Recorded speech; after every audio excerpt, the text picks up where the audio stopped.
there are a lot of questions, so thanks for coming on to answer them Yeah, for me and everybody else. When I think about the ideal brew, I see you have one. yeah. Um, hey, thanks, man, for coming on the talent show. I appreciate you taking the time. Let's have some fun. Tell me a little bit about, and everybody who's watching, let them know for sure, Jason, who you are, what your talent is, and what you're doing with it right now.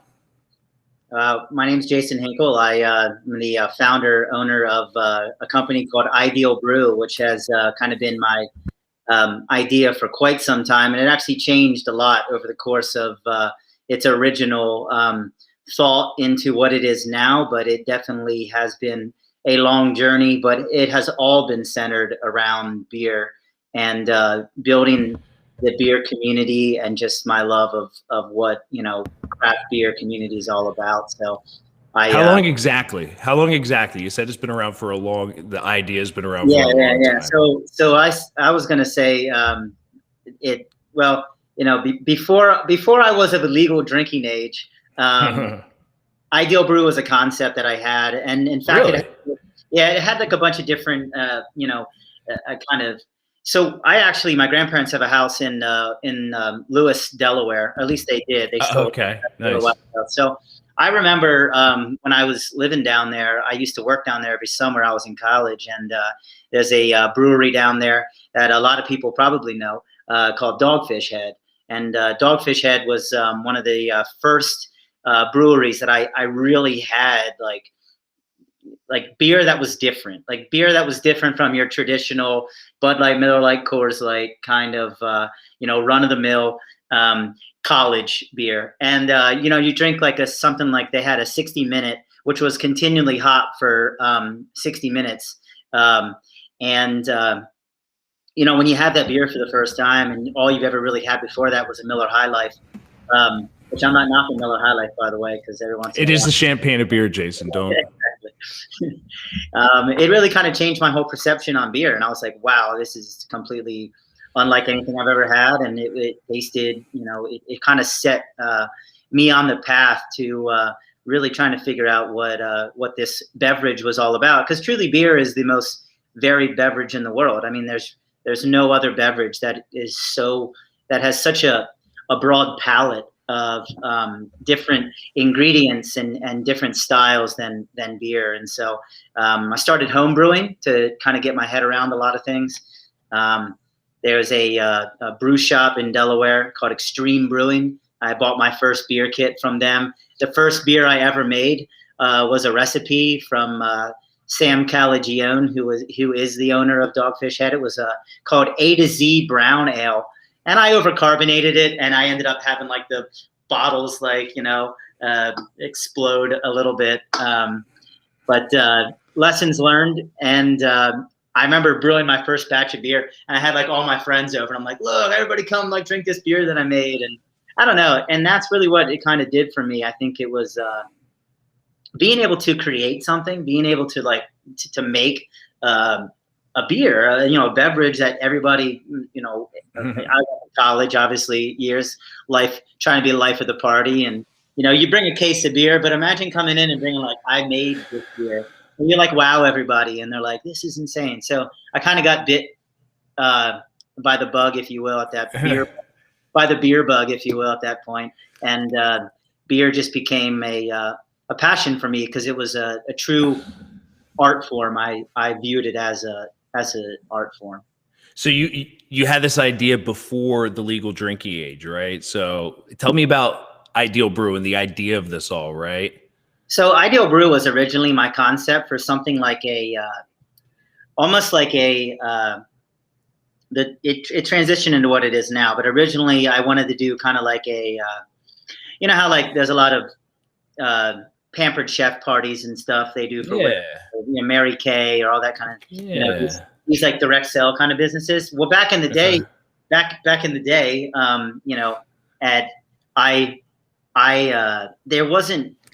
like home brewing wasn't really as big as it is now, or as it was, nor as it, there wasn't as many craft breweries either at that time.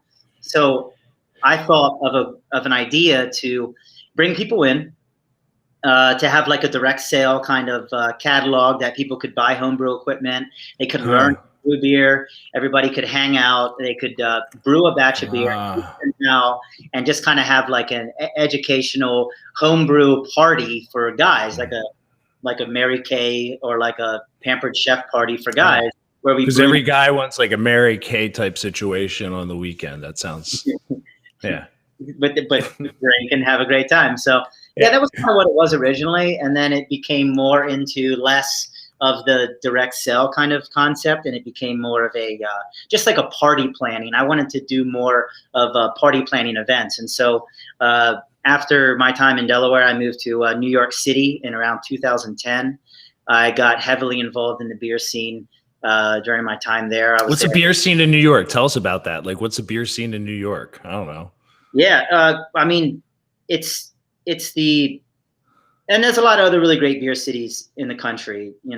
Like there's a lot of really awesome beer cities. But when it comes to New York, it's just one of those cities that, well, at least the time that I was there, and I know it still is in a lot of ways. But it's really truly a melting pot of just creative ideas, and that's where my love of beer and beverage and food really kind of bubbled, because New York, if I wanted like the best Thai food in the country outside of Thailand, like you can find it in New York, and you can find it at 2 a.m. most times as well.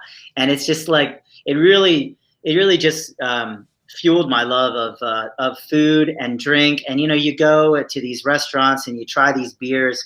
One of the coolest bars that I would go to during my time there, in fact, the bar that I worked at for about 4 years, it's called Taproom 307. We had almost 100 different bottles from all over the world, as well as 40 draft beers that worked a lot of local New York and East Coast breweries. So we really kind of set the stage a lot for a variety of different beers that people just weren't used to consuming, to have available to them. So I learned more than you could imagine through my time there.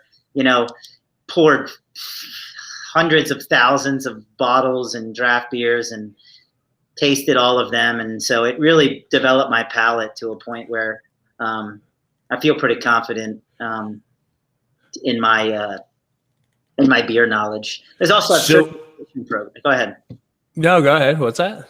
I said they also have a certification program that I got certified in. It's called the Cicerone, and so okay. The Cicerone. Cicerone School, I guess. Yeah, it's a Cicerone certification program. Okay. Yeah. It's the equivalent to the sommelier for wine. Okay, nice. So, that's beer centric. That's not food server centric. Okay, nice. Yeah. Okay, so you're in New York. You're hitting the beer scene. How are you differentiating yourself, right? And where's Ideal Brew at this point? So Ideal Brew is continuing to progress, continuing to Is it a business at this point? Have you run any events? No. Okay. Not quite yet. I actually partnered with the brewery, or with the bar I was working at. Okay.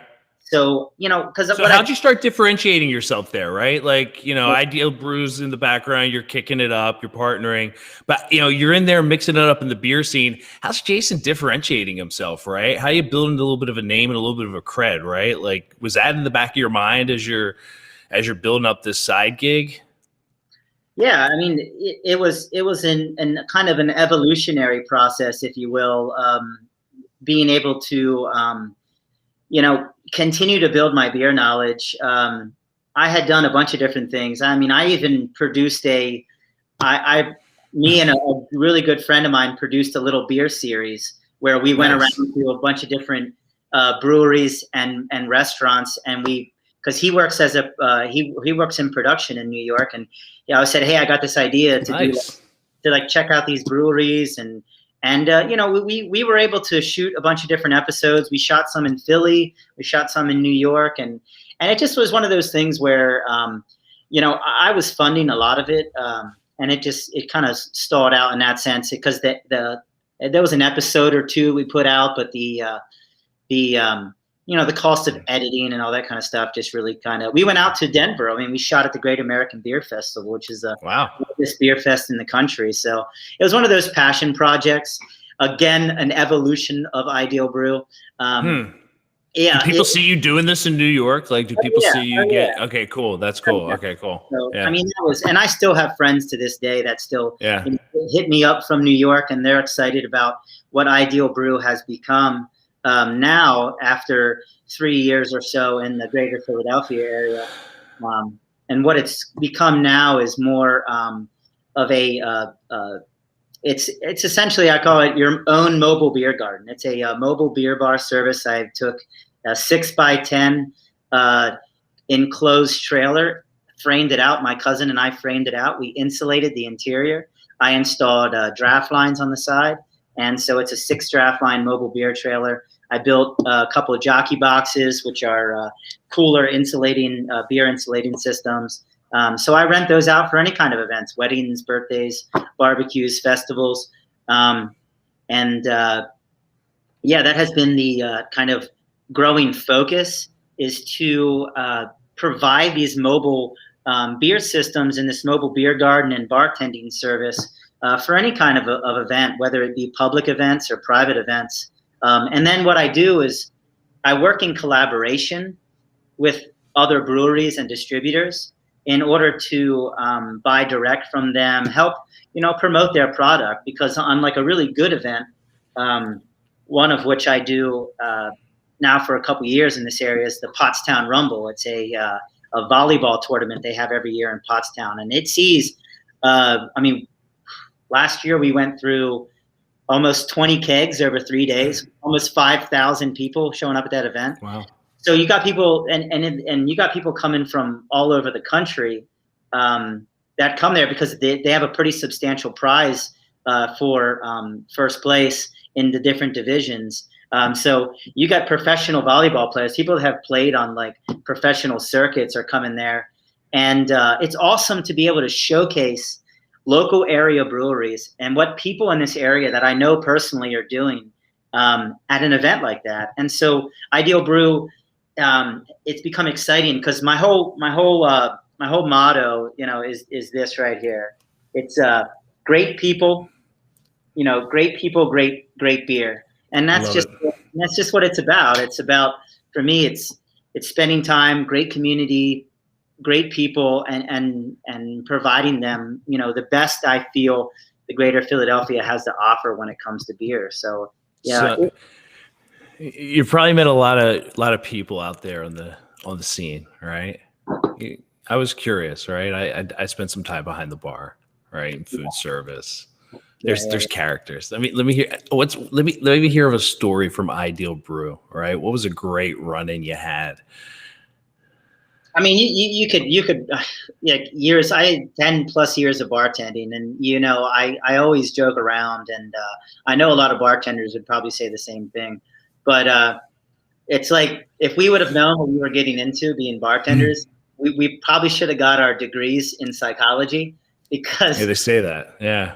We're basically like lower paid psychologists sometimes, and maybe higher paid sometimes too, man. It's hard to get your book filled, I'd imagine, yeah. There have been times where you can make really good money bartending, but you know what? I think it's so crazy. It's more mentally exhausting at times than it is physically exhausting. But mentally, it does take a toll on you because you're serving people, so you always have to be on. You're always like, you're trying to make everybody else happy. You're always trying to do that. And every once in a while, you just want to be like, all right, I need to have a little me time. I need to just scale it back. But every once in a while, I recharge my batteries, and I really do love spending time with people, and I really do love enjoying their company and being able to be that guy that can help facilitate a fun and exciting time. I mean, it's just truly to be the guy who brings the mobile bar to a wedding, and they have like the best wedding reception ever, and they have a wonderful time, and the bride and groom are having a blast with all their friends and family, and to come up and say, you made this for us. It's just like it goes a lot. It keeps me focused, and it keeps me passionate I guess more than anything about what I do. So. Yeah. So when you decided to do this, right? Like, why did you go through the hassle, right? You could have just made good money bartending. Why start up something, go through all that? I mean, in a scene with a lot of competitiveness, people may have been, I mean, you may have detractors, right? You know, things like that, right? Why not keep your head down, be a kick-ass bartender, maybe, you know, bar manager one day, and maybe you can, you know, be part owner of a restaurant. Maybe, I don't know, Jason, like, why'd you do this, right? Like, I mean, you didn't have to, right? No, I guess it really what it comes down to was I always had, I don't know, in my youth I had a lot of jobs, and my dad has his own business. He's an entrepreneur, self-employed. Do you think that had a huge impact on you? I want you to say on track, but do you think seeing your dad do it before was big on giving you a start? Yeah, he's been in business for over 25 years, has telecommunications business. My sister is a professional photographer. She shoots a lot of weddings. She does portrait photography and graduation photography. So she has her own photography studio. So, my mom, my dad would say stuff sometimes about the business, and my mom would be like, well, you know what about us as kids having our own businesses? And my mom's like, well, what'd you expect? You know, you set the stage for him. And it's like, he did. Yeah. What I saw was his ability to create his own schedule, to spend time with us, to be there at our cross country and track races when we competed in sports. You know, it didn't matter what was going on. If he was on a site doing some sort of, he said, hey, I gotta leave at 2:30. That's just the way it is, because I'm gonna go see my kids run That's great. That's great. And so, it really, for me, it was like, I always wanted to maybe have my own bar or restaurant, and Ideal Brew was the concept. The idea had crossed my mind multiple times. I wrote business plans about it, and it might not be, it's not something that might not ever happen, but I thought to myself, I'm like, you have all these people who want to start restaurants and they can't quite do it because the capital is, they need too much capital. So they're like, well, I'll just start a food truck because, I don't have to worry about all the fixed costs. And for me, I kind of had an aha moment one night. I kind of woke up and was like, wait, like, I want to start a bar. Like, why can't I start a mobile bar? And I was like, I'm going to start a mobile bar. And, instead of bartending for different bars and restaurants and other businesses, I said, well, I'm going to start my own mobile bar. And it was kind of a, hey, it's easier to ask forgiveness than it is permission. And I kind of built the whole trailer before I even knew if it was even legal for me to do it. So I kind of, just dove head first into it and let the chips fall where they may. I think one of the greatest things I heard, and what really kind of changed my perception of things, especially when it came to pursuing what I was passionate about and what I loved and starting a business doing it. So I had a really good friend of mine from New York. He was my first roommate when I lived there. I lived with him for about 2 years. He did software development, and he was a hustler. He was an unbelievable work ethic. He was a great guy to live with. We had a lot in common. His name's Anthony, and Anthony is actually now he's the co-founder of a cryptocurrency called Ethereum. Okay. Yeah. I think everybody listening, if they're familiar with crypto, may have heard of Ethereum. You told me about Anthony before. And so what Anthony said to me was, don't ask yourself what the world needs. Ask yourself what makes you come alive and go do that. Because so Anthony said this to you at 21, 20 years old or whatever, when you guys are hanging out in college? Well, it was in New York. So I was probably about 24 at the time. I was a little removed. Young guys, yeah. Removed from college. And he's talking like this, to you. That's awesome. Yeah, he said, was anybody else talking to you like that at that age? Any other 24-year-olds talking to you like that? Yeah, I mean, New York City was great for a lot of reasons. New York City was one of those. And I lived in Brooklyn. I was in like the hipster hotspot of like East Williamsburg, Bushwick area. I lived there the entire time I was in New York, and you had a lot of really just creative people who were just hell bent on creating a business that revolved around what they were passionate about. Really? People, okay. Wanted to, DJ, that would just hustle it. I had a buddy I lived with as well that love it. He the giant pillow fight that they have every year in New York? Are you familiar? No, I don't know that. No, I missed that one. Yeah. They used to do it all over the country, like in cities all over the country. It was the giant pillow fight, and it was just like a flash mob. Like a flash mob would just show up and just have this like giant pillow fight. My other roommate, he was the founder of that prior to like, Facebook being that big, prior to like, Facebook was growing. So you have the Ethereum guy and the pillow fight guy, your college roommate. Yeah. Let's go back to Anthony. What did he say exactly? What exactly did he say to you?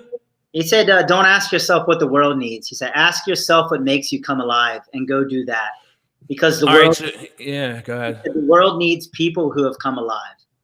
Okay, so tell me about it. So that hit you, I guess, right? Yeah, because it was like, am I going to spend my life doing something that doesn't really drive my passions? Am I going to do something that doesn't, like what I needed in my life at that time was to orient myself towards my passion, to be able to, wake up each day and to just be so just driven and immersed in what it is that I cared about. And I feel like, I think a lot of really good people spend a lot of time making excuses for what they do. And it's like, when you ask someone, you're like, hey, what is it that you do? And they're like, well, you don't want to tell people, or you don't. And I'm just like, hey, I got a mobile beer garden, like, and people are like, whoa, like what? And so, it's when I worked at a boat dock when I was younger. I mowed lawns. I worked for the Parks and Rec Service. I sold TVs at Sears. You know what I mean? Yeah. And my dad was always like, are you trying to find out what you want to do by doing what you don't want to do? And I probably was, because none of those things I was really passionate about. But beer, in my view of it as an art form, and the community that revolves around it, drove my passions.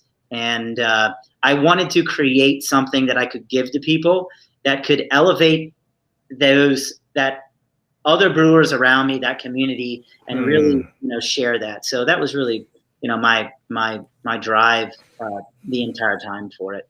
I lost sight of it a couple times along the road. Don't get me wrong. Yeah. It's never easy to just stay always 100% focused. But another good friend of mine, he said this to me. He said, when it come to his business, the guy who, my buddy Quincy, who was a producer in New York, when he had his own production company, he said, or he still does, he said, you have to touch it every day. And that stuck with me as well, because it was like, if I'm going to be an entrepreneur and I'm going to do what it is that I love, and I'm going to make a business of it, it's like, you should be, whether it be 5, 10, 15 minutes, hour, and that could be said for a lot of things. You want to play the guitar, you got to touch it every day. Yeah. People say, I wish I could play guitar. Well, why don't you? All right. This didn't magically happen to me. I don't know if it magically happened to anybody else, but no, you're right, man. You got to do something. And you said it right. What your buddy Anthony said, people can heed that call, right? People can be inspired by that, but more importantly, take action on that now. I don't care if they're 24, 54.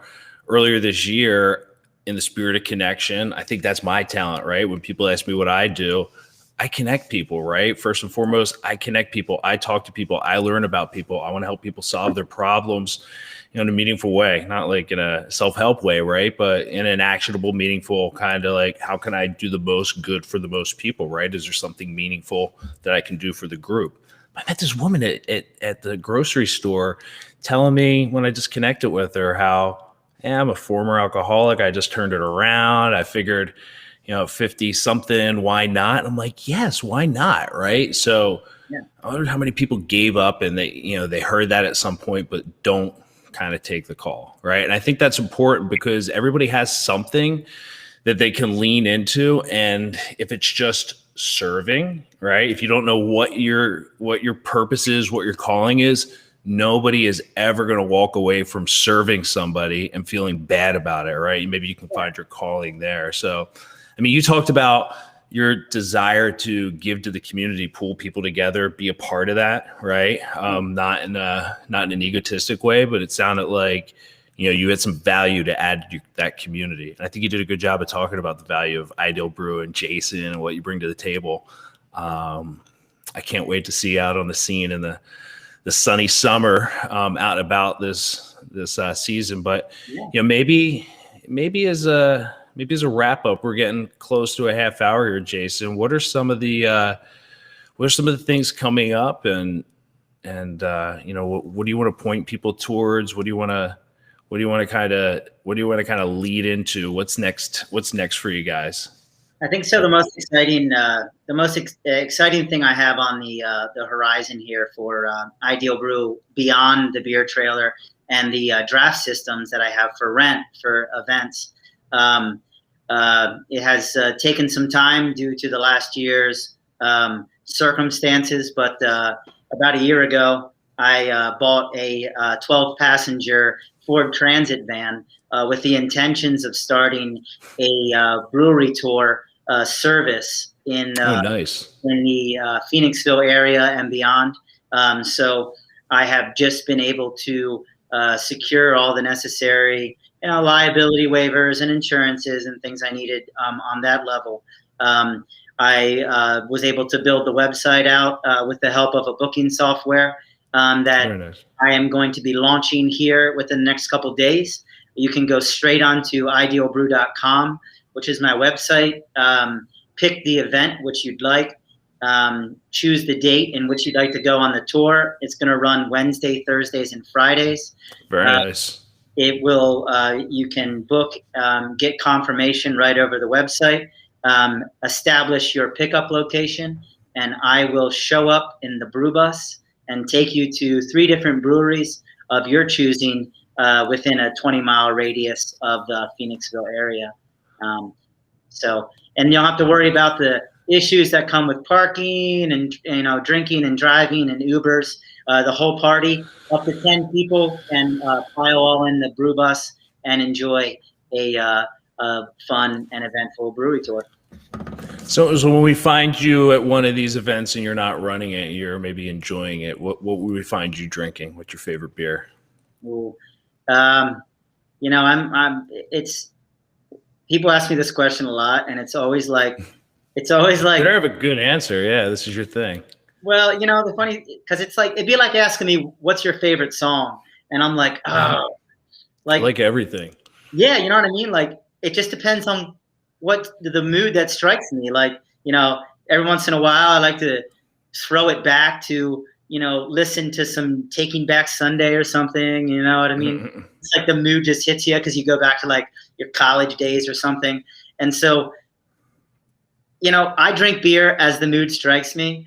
And when it comes to, like I said, I will even drink I'm not a pretentious beer drinker. I am a craft beer drinker and a knowledgeable one, but I would drink, if someone puts a Miller High Life in my hand, it takes me right back to college and all the fun memories I had, or lack thereof at certain times. Always drink in moderation. But whatever the mood strikes is usually where I go. But IPAs, I'm more of an IPA guy than anything. Do you ever match like specific music or a specific event or a specific thing to a beer? Like, is there any go-to beer for a specific thing? Yeah, I mean, there's a lot of. And that's another thing about the craft beer industry, and to anybody, there's breweries that partner with DJs and rappers and different artists. Mm. They'll actually like do collaboration beers, and they'll collaborate different music brewer like, and brewers will put out a beer that is like, I mean, there's a brewery in New York called Interborough. They did a couple collaborations with Run the Jewels. So it's like, it's just like, because they love beer and they're like, hey, we want to collaborate with this brewery. And all right, so listen, High Talent IPA coming to Phoenixville. Phoenixville microbrew this summer. Right? Do you hear me, everybody? High Talent IPA. That I'm calling for it. Right? Who are the local brewers here? You got Rebel Hill. You got all the guys in town. I can't think of them now, but yeah, maybe the Rebel guys Hill. High Talent. Let's do it. We'll give Greg at Stable Rebel 12. All that Root Down. Yeah, he's a good friend of mine. He puts out some solid IPAs. Yeah, Stable 12, they put out some solid beers for sure. You have Root Down. They make some really awesome. I mean, they're doing German style like lagers and pilsners phenomenally well. Really like it's insane and just incredibly humbling at how many awesome breweries are actually within a 5-mile radius of Phoenixville. I didn't move here on purpose. I think that, I was called to be this area because there's so many breweries within such a concentrated area, and all of them are well worth a visit. And so that's what the Brew Bus was all about, was being able to showcase these breweries and give people the opportunity to enjoy it without the responsibilities that come with, Ubers and drinking and driving, and provide them that opportunity to visit what Phoenixville has to offer and beyond. So it's something new, man. Like, listen, you're going to go out, you're going to do something new. You're going to be in the Brew Bus. You're going to have Jason driving around, having a good time, or whoever you have driving, right? Exactly. But listen, that's the other thing. We'll wrap it up, right? It's all about connecting and getting out there. People go out there, enjoy whatever you enjoy, have a beverage, have a tea, have an ice cream, a kiwi, whatever. Get out there with your kids, get out there with your friends, get out there and do something. As it relates to the beer scene in Phoenixville, like Jason said, it is alive. So everybody get out there and fear be damned, right? Go out there and have some fun. Yeah, I'm looking forward to these events starting to pick back up. Opportunities for families to get out there with their kids even and enjoy these beer gardens that pop up. And, wherever I might be, if anyone's, if I do these public events as they begin to, become a little bit more readily available, it's such a great opportunity, especially during these warmer months coming up, to just really get out there with the family, enjoy a nice cold beer, spend time, bring the dog out. And I will post about any events that I'm going to be a part of on my social media, which can easily be found through my website once again. But yeah. People go find Jason. That's just rest for sure that if you go hang out with Jason, you will see a man immersed in his talent, and you cannot be helped but be inspired and have a good time when you see people getting after what they're passionate about. Jason, thanks a lot, man. I had fun. Hope you did too. Cheers. Cheers, bud. Later. Thank you.